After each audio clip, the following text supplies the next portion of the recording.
Merhabalar, ben Huri. Huri Metek Mutfak'ta kanalıma mutfağıma hoş geldiniz.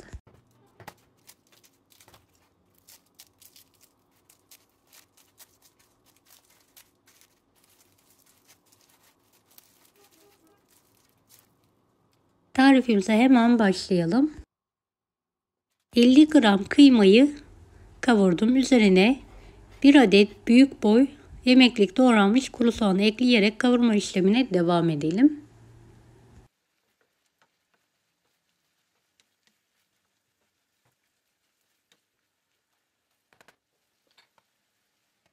Bir adet rendelenmiş patates ekleyelim.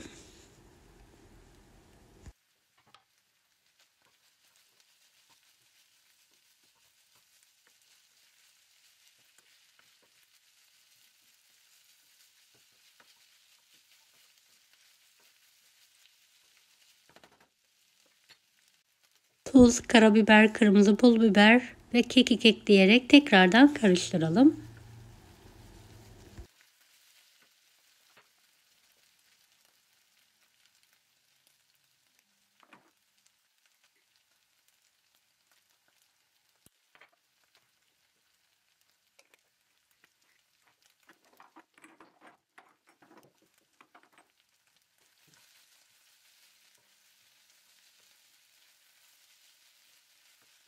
Evet, iç harcımız hazır. Sosu için 1 su bardağından 1 parmak ekşislik un, 1 su bardağından 1 parmak ekşislik zeytinyağı, yarım paket kabartma tozu, 4 yemek kaşığı sirke. Karıştıralım. Yarım şişe de soda ekleyelim.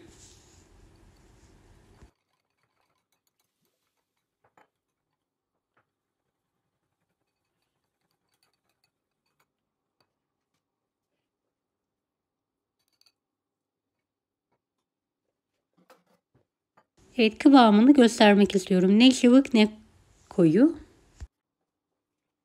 1 kilo 4 adet yufkam var. Yufkamı tezgah üzerine seriyorum.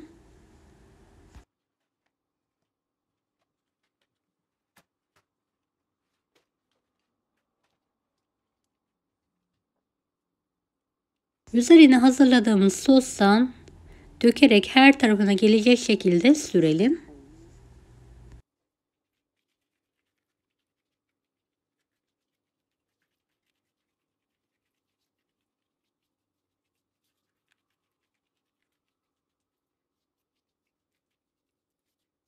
İkinci yufkayı da üzerine alalım.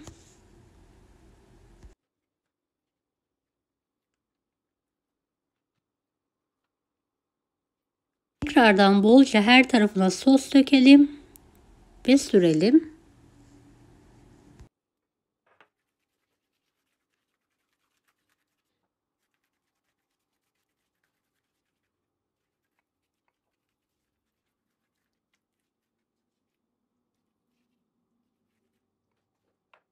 Videodaki gibi pizza dilimi olacak şekilde yufkamızı keselim.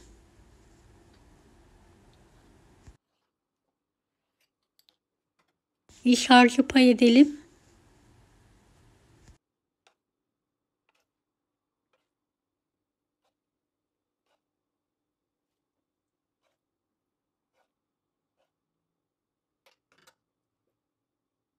Kenarlarını katlayarak böreklerimizi saralım.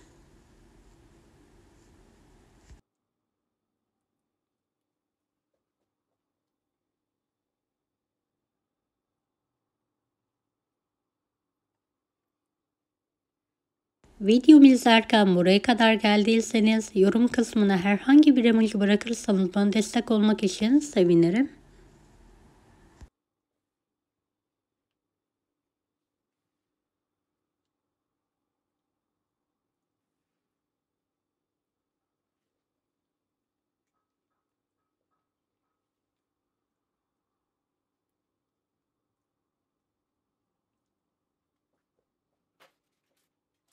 Evet, toplamda 4 adet yufka kullandım.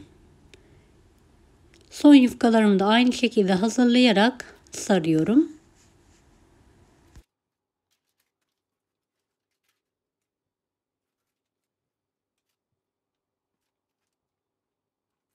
İç harcı olarak dilerseniz peynir veya sadece patates de kullanabilirsiniz veya daha farklı işlerle de hazırlayabilirsiniz.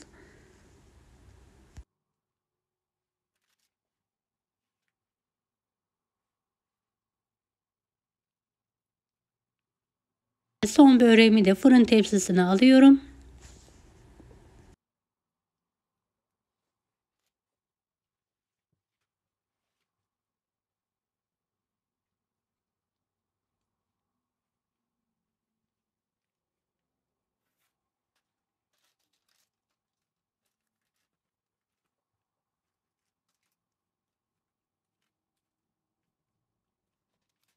Üzerine bir adet yumurta sarısına biraz sıvı yağ ekleyerek karıştıralım ve her tarafına gelecek şekilde sürelim.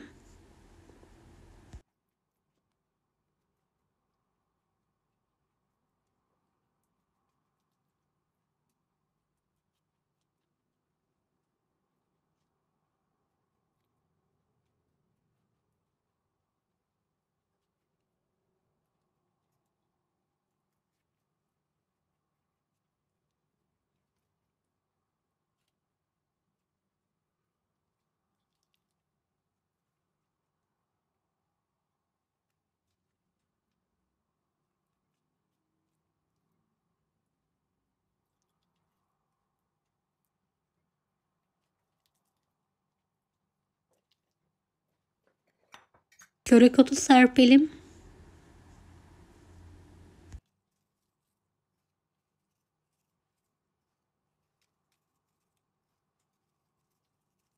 ...170 dereceli fanlı fırında üzeri kızarana kadar pişirmeyi bırakalım.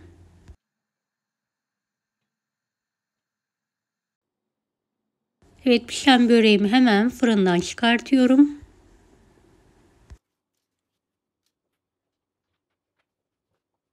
Sizlere yakından göstermek istiyorum. Çıtır çıtır harika bir börek oldu. Mutlaka deneyin.